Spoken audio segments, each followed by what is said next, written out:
بسم اللہ الرحمن الرحیم۔ ناظرین السلام علیکم۔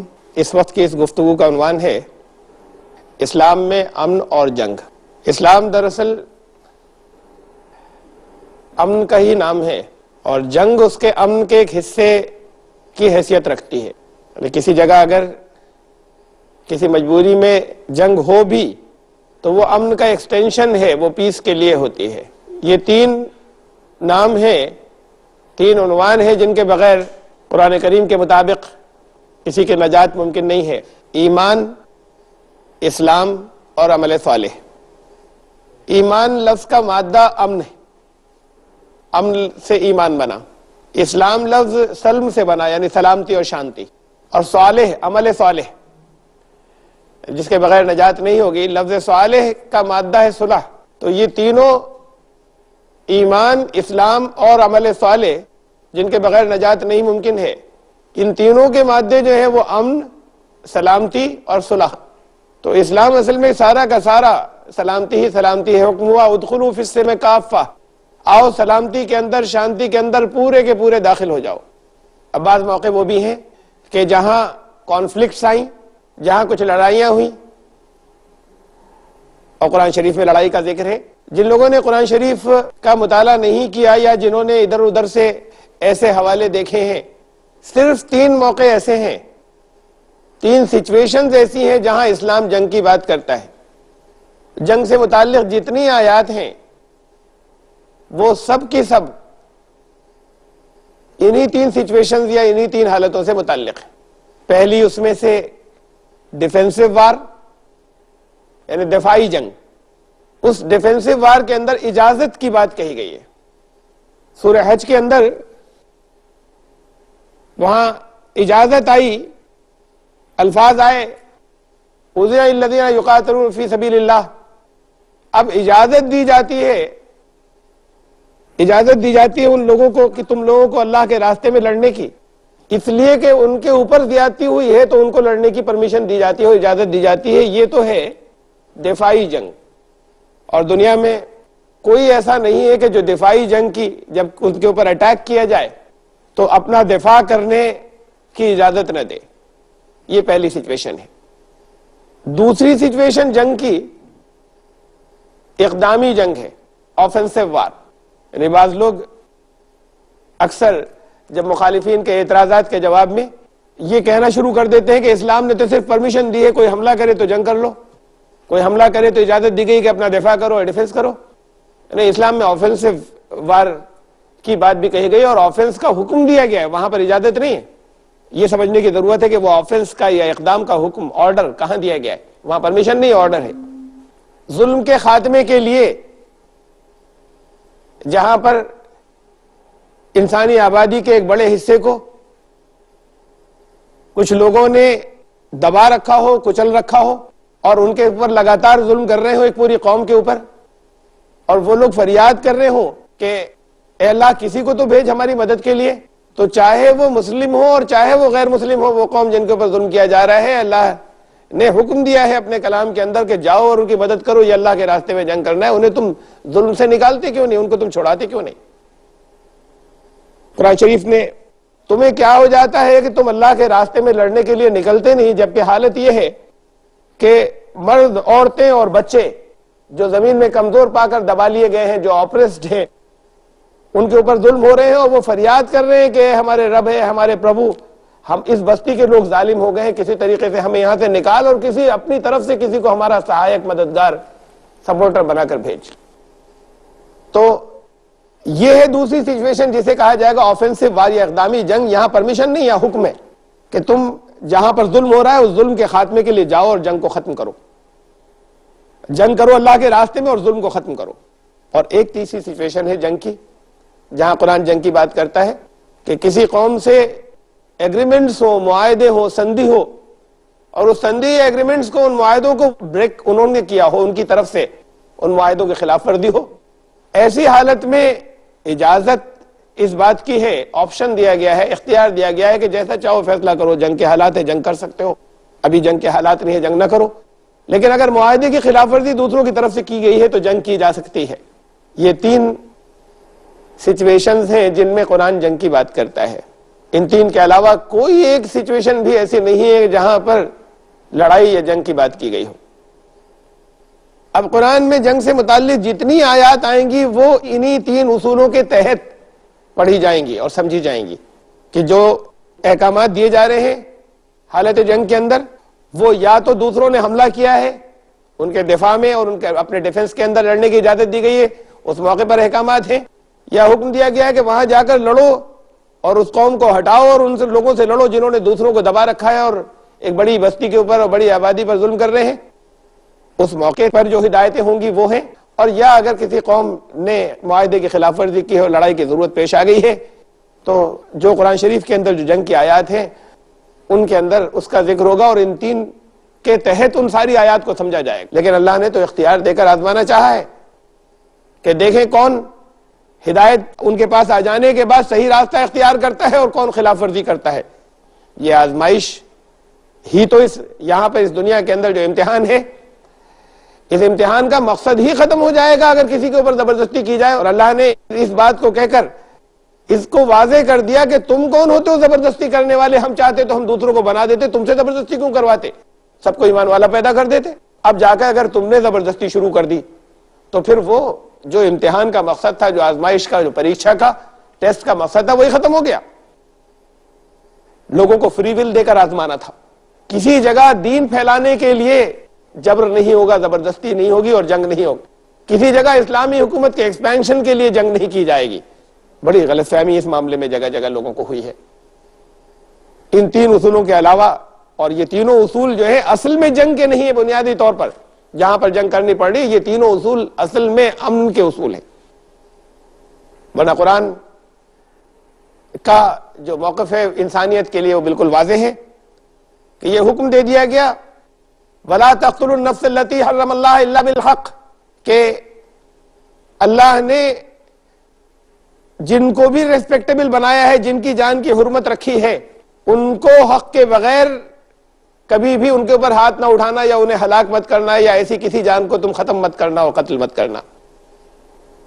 یہ حکم ہے اللہ کے کلام کے اندر. اللہ نے یہ حکم دیا کہ جس نے من قتل نفسا بغیر نفس او فساد فی الارض فکانما قتل الناس جميعا، جس نے کسی ایک شخص کو قتل کیا بغیر اس کے کہ وہ خود قاتل تھا یا وہ زمین میں فساد پھیلا رہا تھا، ان دو جرائم کے علاوہ اگر کسی نے کسی کا قتل کیا تو ایسا ہے کہ جیسے اس نے ساری نسل انسانی کا قتل کیا. کسی ایک نفس کی، کسی ایک جاندار کی جان بچائی، اس نے گویا کہ تمام انسانی کو حیات بخشی اور اس نے زندہ کیا. تو جس دین کا یہ پیغام ہے اس دین کے اندر اس بات کی تو گنجائش ہی نہیں ہو سکتی کہ اس کے اندر اگر کہیں جنگ کی باتیں آتی ہوں تو وہ امن کے تحت نہ ہو. کہیں اگر لڑنا پڑا ہے اور لڑائی ہے تو وہ امن کے لیے ہے، ورنہ اس کے علاوہ کسی انسان کا قتل کرنا پوری انسانیت کے قتل کرنے کے برابر ہے. جو اصول قرآن کریم نے رکھے، ان اصولوں کے تحت اگر جنگ کی نوبت آ جائے، اس کے بعد میدان جنگ کے اندر بھی پھر ضابطۂ اخلاق ہیں اور کوڈ آف کنڈکٹس ہیں. اور نبی کریم صلی اللہ علیہ وسلم کی پوری زندگی گواہ ہے کہ ان موقعوں کے اوپر بھی جہاں پر جنگ کی ضرورت تھی، اور آپ کی تمام ہدایات اور سنت اور احادیث اس بات کے اوپر گواہ ہیں کہ میدان جنگ کے اندر بھی کچھ اصول ہوں گے. وہ اصول اور ضابطے جو ہیں وہ قرآن شریف میں بھی ہیں، وہ اصول اور ضابطے جو ہیں وہ احادیث کے اندر بھی ہیں. اور ان اصول اور ضابطوں کے اوپر اگر ہم نگاہ ڈالیں تو وہ بھی بنیادی طور پر جنگ کے میدان کے اندر امن کے اصول ہیں. جو قرآن شریف کے اندر جو جنگ کی آیات ہیں ان کے اندر اس کا ذکر ہوگا اور ان تین کے تحت ان ساری آیات کو سمجھا جائے گا. لیکن اللہ نے تو اختیار دے کر آزمانا چاہا ہے کہ دیکھیں کون ہدایت ان کے پاس آ جانے کے بعد صحیح راستہ اختیار کرتا ہے اور کون خلاف ورزی کرتا ہے. یہ آزمائش ہی تو یہاں پر اس دنیا کے اندر جو امتحان ہے، اس امتحان کا مقصد ہی ختم ہو جائے گا اگر کسی کے اوپر زبردستی کی جائے. اور اللہ نے اس بات کو کہہ کر اس کو واضح کر دیا کہ تم کون ہوتے ہو زبردستی کرنے والے، ہم چاہتے تو ہم دوسروں کو بنا دیتے، تم سے زبردستی کیوں کرواتے، سب کو ایمان والا پیدا کر دیتے. اب جا کر اگر تم نے زبردستی شروع کر دی تو پھر وہ جو امتحان کا مقصد تھا، جو آزمائش کا، جو پریکشا کا، ٹیسٹ کا مقصد تھا، وہی ختم ہو گیا. لوگوں کو فری ول دے کر آزمانا تھا. کسی جگہ دین پھیلانے کے لیے جبر نہیں ہوگا، زبردستی نہیں ہوگی اور جنگ نہیں ہوگی. کسی جگہ اسلامی حکومت کے ایکسپینشن کے لیے جنگ نہیں کی جائے گی. بڑی غلط فہمی اس معاملے میں جگہ جگہ لوگوں کو ہوئی ہے. ان 3 اصولوں کے علاوہ، اور یہ تینوں اصول جو ہے اصل میں جنگ کے نہیں ہیں، بنیادی طور پر جہاں پر جنگ کرنی پڑ رہی، یہ تینوں اصول اصل میں امن کے اصول ہیں. ورنہ قرآن کا جو موقف ہے انسانیت کے لیے وہ بالکل واضح ہے کہ یہ حکم دے دیا گیا وَلَا تَقْتُلُوا النَّفْسَ الَّتِي حَرَّمَ اللَّهُ إِلَّا بِالْحَقِّ، کہ اللہ نے جن کو بھی ریسپیکٹیبل بنایا ہے، جن کی جان کی حرمت رکھی ہے، ان کو حق کے بغیر کبھی بھی ان کے اوپر ہاتھ نہ اٹھانا، یا انہیں ہلاک مت کرنا، یا ایسی کسی جان کو تم ختم مت کرنا اور قتل مت کرنا. یہ حکم ہے.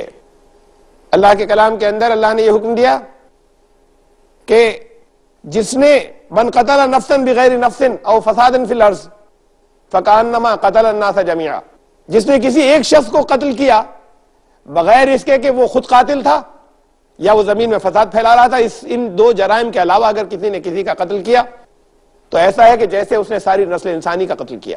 کسی ایک نفس کی، کسی ایک جاندار کی جان بچائی، اس نے گویا کہ تمام انسانی کو حیات بخشی اور اس نے زندہ کیا. تو جس دین کا یہ پیغام ہے، اس دین کے اندر اس بات کی تو گنجائش ہی نہیں ہو سکتی کہ اس کے اندر اگر کہیں جنگ کی باتیں آتی ہوں تو وہ امن کے تحت نہ ہو. کہیں اگر لڑنا پڑا ہے اور لڑائی ہے تو وہ امن کے لیے ہے، ورنہ اس کے علاوہ کسی انسان کا قتل کرنا پوری انسانیت کے قتل کرنے کے برابر ہے. جو اصول قرآن کریم نے رکھے، ان اصولوں کے تحت اگر جنگ کی نوبت آ جائے، اس کے بعد میدان جنگ کے اندر بھی پھر ضابطۂ اخلاق ہیں اور کوڈ آف کنڈکٹس ہیں. اور نبی کریم صلی اللہ علیہ وسلم کی پوری زندگی گواہ ہے کہ ان موقعوں کے اوپر بھی جہاں پر جنگ کی ضرورت تھی، اور آپ کی تمام ہدایات اور سنت اور احادیث اس بات کے اوپر گواہ ہیں کہ میدان جنگ کے اندر بھی کچھ اصول ہوں گے. وہ اصول اور ضابطے جو ہیں وہ قرآن شریف میں بھی ہیں، وہ اصول اور ضابطے جو ہیں وہ احادیث کے اندر بھی ہیں. جو ضابطۂ اخلاق میدان جنگ کے اندر قرآن کریم نے دیا وہ تقریباً ہر اس جگہ پر موجود ہے. اس کا ذکر جہاں پر جنگ کی آیات ہے. عام طور سے اعتراض کرنے والے ان حصوں کو درمیان میں سے چھوڑ کر جو کوڈ آف کنڈکٹ والے ہیں، خالی لڑائی والے الفاظ نکال لیتے ہیں اور اس سے لوگوں میں بہت سی غلط فہمیاں پھیلاتے ہیں. مثال کے طور پر یہ سورہ بقرہ کی آیات ہیں، ان کا بہت زیادہ ذکر سورہ بقرہ کی آیات کا بار بار وہ لوگ جو معترضین ہیں، وہ جو آبجیکشنز اور اعتراض کرنے والے ہیں، ان آیات کو پیش کیا کرتے ہیں. اور ان میں بھی آپ دیکھ لیں کہ اس کے اندر ضابطے کوڈ آف کنڈکٹ، ضابطے اخلاق جگہ جگہ موجود ہے، انہیں نکال دیا جاتا ہے. جیسے یہ آیات ہیں وَاقْتُلُوهُمْ حَيْثُ ثَقِفْتُمُوهُمْ وَاخْرُجُوهُمْ مِنْ حَيْثُ أَخْرَجُوكُمْ وَالْفِتْنَةُ أَشَدُّ مِنَ الْقَتْلِ. اور لڑائی کے میدان میں، میدان جنگ میں جب تمہارا مقابلہ ہو تو جو تمہارے سامنے آئے اسے مارو، جہاں بھی وہ تمہیں ملے. جہاں سے انہوں نے تمہیں نکالا تھا وہاں سے ان کو تم نکالو، اس لیے کہ فتنہ اور فساد جو ہے وہ قتل عام، قتل یا مرڈر سے زیادہ سنگین اور زیادہ بھیانک جرم ہے. وہ فتنہ پھیلانے کا سبب بنے ہیں تو اس کے بدلے میں میدان جنگ میں تم انہیں ختم کر سکتے ہو، مار سکتے ہو. لیکن ایک بات آگے واضح طور پہ یہ کہہ دی کہ فَإِنِ انْتَهُوا فَإِنَّ اللَّهَ غَفُورٌ رَحِيمٌ. لیکن اگر وہ باز آ جائیں تو پھر اللہ ہی معاف فرمانے والا ہے اور اللہ ہی غلطیوں کو ڈھکنے والا ہے، تم کون ہو معاف نہیں کرنے والے. یعنی میدان جنگ میں بھی وہ جو آیات تھی کہ وہ تمہیں جہاں بھی ملے دشمن ان کو مارو، میدان جنگ میں تو دشمن کو مارا ہی جائے گا. لیکن وہاں بھی اس بات کی وضاحت ہے کہ اگر وہ درمیان میں بھی باز آ جائیں تو اس کے بعد پھر ان کی غلطی کو معاف کر دیا جائے گا، اس کے بعد پھر لڑائی جاری نہیں رہے گی. اسی کو اور آگے فرمایا اور آگے بات چلائی وَقَاتِلُوهُمْ حَتَّى لَا تَكُونُ فِتْنَةٌ وَيَكُونَ الدِّينُ لِلَّهِ. اب اس ٹکڑے کا تو حوالہ دیا جاتا ہے، اور تم انہیں قتل کرو یہاں تک کہ فتنہ مکمل ختم ہو جائے اور دین خالص ہو جائے اللہ ہی کے لیے. اس حصے کا تو حوالہ دیا جاتا ہے اور اسے چھوڑ دیا جاتا ہے کہ فَإِنِ انْتَهُوا فَلَا عُدْوَانَ إِلَّا عَلَى الظَّالِمِينَ، اور لیکن اگر وہ باز آ جائیں تو پھر صرف ظلم کرنے والے جو ہیں ان کے خلاف ہاتھ اٹھایا جا سکتا ہے، دوسروں کے خلاف نہیں، ظالموں کے خلاف ہوگا۔ باز آ گئے تو پھر اپنے ظلم سے توبہ کر لی انہوں نے۔ جہاں جہاں قرآن شریف میں جنگ کے احکامات ہیں وہاں ساتھ میں یہ وضاحتیں جو ہیں وہ موجود ہیں واضح طور پر۔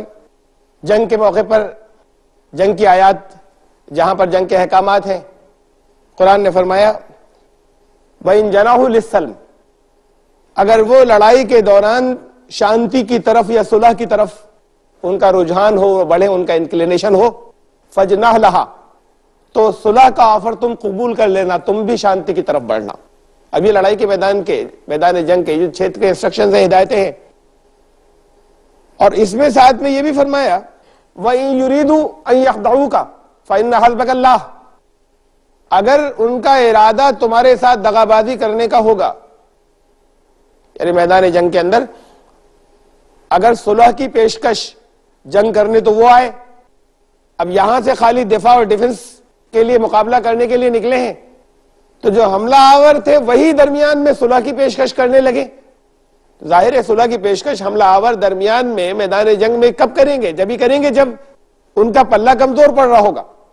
تو اگر ان کا پلہ کمزور پڑ رہا ہے اور ایسے موقع کے اوپر وہ صلح کی پیشکش کریں، تو قرآن یہ کہتا ہے وَإِن يُرِيدُوا أَن يَخْدَعُوكَ، اگر ان کا ارادہ تمہیں دھوکہ دینے کا ہوگا اور دغا کرنے کا ہوگا، زیادہ چانس اسی بات کا ہے کہ ہار کر اگر درمیان میں صلح کر رہے ہیں تو نیتیں صاف نہیں ہے، بات کو دھوکہ دے سکتے ہیں۔ قرآن شریف کہتا ہے فَإِنَّ حَسْبَكَ اللَّهُ، صلح سے پیچھے مت ہٹنا، اللہ پہ بھروسہ کرنا، اللہ تمہارے لیے کافی ہو جائے گا۔ یعنی اس موقع پر بھی جب تمہارے ذہن میں یہ بات ہو کہ یہ ہار کر صلح کرنے جا رہے ہیں، یہ بات کو دغا بازی ہوگی اور دھوکہ ہوگا، فتنہ اس وقت ختم ہو جانا چاہیے، انہوں نے یہی حملہ آور تھے، انہوں نے آکرمن کیا تھا، ایسے موقع پر بھی صلح سے مت ہٹنا اور صلح کا آفر قبول کرنا اور اللہ پر بھروسہ رکھنا، اللہ تمہاری مدد کرے گا، اللہ تمہارے لیے کافی ہو جائے گا۔ اسلام کا یہی فلسفہ جنگ و امن تھا، یعنی جنگ نہیں بلکہ امن ہی امن، جس کو اپنی تمام زندگی کے اندر، حیات طیبہ کے اندر نبی کریم صلی اللہ علیہ وسلم نے ہمارے سامنے پیش کیا۔ فاتح ہو کر داخل ہو رہے ہیں مکے کے اندر، اس شہر کے اندر جہاں سے نکالا گیا تھا، ابھی صرف 8 سال پہلے بے پناہ اذیتیں دی گئی تھیں ایمان قبول کرنے والوں کو،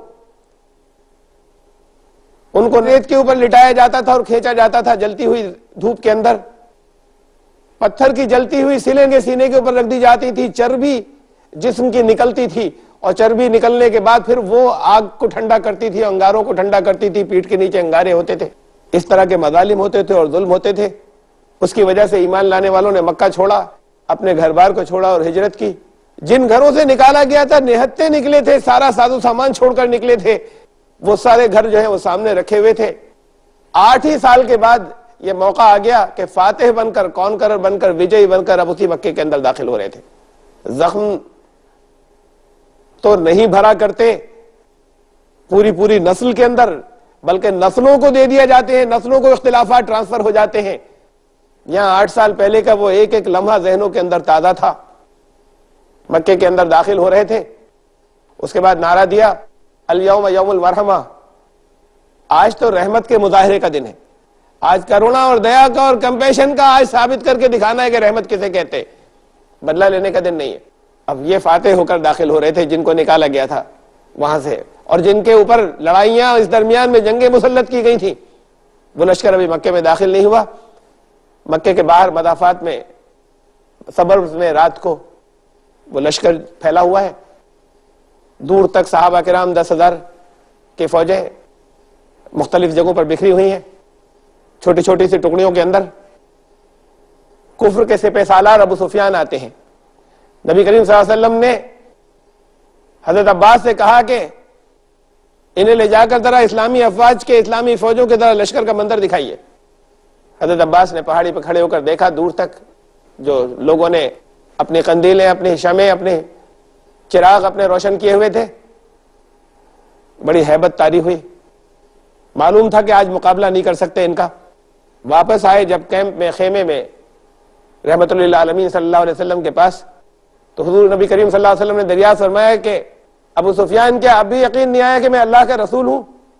مطلب یہ تھا کہ 8 سال کے اندر جو بے یار و مددگار جو لوگ مٹھی بھر چند لوگ نکلے تھے، 8 ہی سال میں کایا پلٹ یہ ہو گئی کہ عرب کے اندر کوئی، پورے ملک کے اندر کوئی سر اٹھانے والا نہیں ہے ان کے خلاف۔ یہ صرف اللہ کی مدد ہو سکتی ہے، یہ کوئی ان لوگوں کی خالی کوئی جنگی تیاری نہیں تھی، اور اللہ کی مدد وہ غیر معمولی تھی۔ اس کا منظر دکھانے کے بعد یہ پوچھا کہ کیا ابو سفیان اب بھی تمہاری سمجھ میں نہیں آیا کہ میرے ساتھ اللہ کی مدد ہے، میں اللہ کا رسول ہوں؟ کفر کے سپہ سالار نے کہا کہ اگر یہی بات طے ہو جاتی تو پھر جھگڑا کس بات کا تھا؟ تمہیں رسول ماننے ہی پہ تو انکار ہے، سارا اختلاف تو اسی بات پر ہے۔ فرمایا اچھا کیا چاہتے ہو؟ دریافت فرمایا، ابو سفیان نے کہا کہ آپ کے لشکر کا مقابلہ کرنے کی ہم لوگوں کے اندر طاقت آج نہیں ہے۔ فرمایا ابو سفیان جو کوئی تمہارے گھر کے اندر داخل ہو جائے گا اس کو امان ہے۔ ابو سفیان نے کہا کہ میرے گھر میں کتنے سے لوگ داخل ہوں گے، بستی کے اندر اتنے لوگ ہیں، آج ہم مقابلہ نہیں کر سکتے۔ فرمایا جو کوئی بھی حرم میں داخل ہو جائے گا اس پر ہاتھ نہیں اٹھایا جائے گا۔ ابو سفیان نے پھر کہا کہ حرم کے اندر تو بہت کم لوگ، کتنے ساری بستی کے لوگ رہ جائیں گے۔ فرمایا کہ اچھا جو کوئی باہر نہیں نکلے، مقابلہ نہیں کرے، صرف دروازہ بند کر لے، اپنے گھر کے اندر کنڈی لگا لے، دروازہ بند رکھے، اس کے لیے بھی امان ہے۔ یہاں عام معافی کا اعلان ہے۔ آج تک دنیا کے اندر کوئی فاتح، کوئی وجئی فوجیں ایسے داخل نہیں ہوئی، اور وجئی فوجیں خالی کسی دوسرے ملک کی نہیں، وہیں کے لوگ تھے، ان کے گھر پڑے ہوئے تھے، انہوں نے اپنے گھر کلیم نہیں کیے، اپنی پراپرٹیز اپنی وہ ساری واپس کلیم نہیں کی، وہاں پر داخل ہوئے، اور داخل ہونے کے بعد انہوں نے طواف کیا، اپنے مناسک ادا کیے کعبے کے، حج کے، اور اس کے بعد پھر وہاں سے واپسی کر لی اپنے انہی گھر بار کو چھوڑ کر۔ ایک خون کا قطرہ نہیں بہا۔ یہ جنگ تھی، یہ مکہ فتح ہوا تھا اس شکل میں۔ یہ مثال ہے اس بات کی کہ اسلام کی جنگیں جو ہے وہ امن کے لیے قتل عام ہو جاتا، دوسرا کوئی ہوتا، اس لیے کہ دل تڑپ رہے تھے، زخم گھاؤ ابھی زندہ تھے، اور حکم یہ ہو گیا کہ زبانیں بند کر لیں اپنی، اور یہ کہیں کہ اور یہ بتا اپنے طرز عمل یہ ہو کہ آج رحمت کا مظاہرہ ہم کیسے کریں گے۔ یہ ہے اسلام کا فلسفہ جنگ و امن، کہ اگر جنگ بھی ہوتی ہے تو وہ امن کے لیے ہوتی ہے، اور اس کے ساتھ میں کچھ ضابطۂ اخلاق ہیں۔ یہ قرآن کے ضابطۂ اخلاق تھے، بہت سے حدیث کے اندر بھی ہیں، انشاءاللہ کسی اور موقع پر اس کا ذکر ہوگا۔ تو ناظرین، یہی اسلام کا فلسفہ امن و جنگ ہے، جس پر رحمت اللہ عالمین صلی اللہ علیہ وسلم اپنی تمام زندگی کاربند رہے۔ یہ ضرورت ہے کہ اس بات کو سمجھیں ایمان والے، اور اس کو پیش کریں اور اس کو سمجھائیں صحیح پرسپیکٹو میں اور صحیح انداز میں ان لوگوں کو جن کے ذہنوں کے اندر غلط فہمیاں، ان کے غلط فہمیوں کو دور کریں کہ اسلام امن کا دین ہے، جنگ کا دین نہیں ہے، اور جہاں کہیں جنگ ہے تو وہ امن کے ایکسٹینشن کے طور پر ہے، امن ہی کا ایک حصہ ہے۔ اللہ تعالی ہم سب کو صحیح فہم عطا فرمائے۔ وآخر دعوانا ان الحمدللہ رب العالمین۔